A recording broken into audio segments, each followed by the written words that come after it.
తదుపరి మిథున రాశి.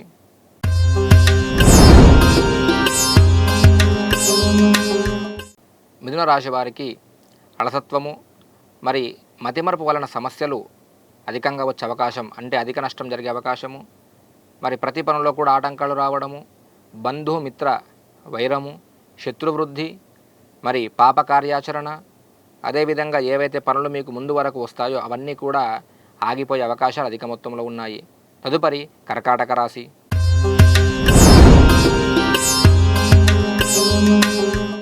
కర్కాటక రాశి వారికి శ్రీసుఖము, అదేవిధంగా ప్రతి పనిలో విజయాలు సాధించడము, ప్రతి పనిలో సానుకూలత, అనుకున్న విధంగా ముందుకు వెళ్ళడము, దాంతోపాటుగా మానసిక ఆనందము, దాంతోపాటుగా మరి ఊహించని విధంగా మీకు కొత్త పరిచయాలు కావడము, ఆ పరిచయాల వల్ల మీకు చాలా మంచి జరిగే అవకాశాలు అధిక మొత్తం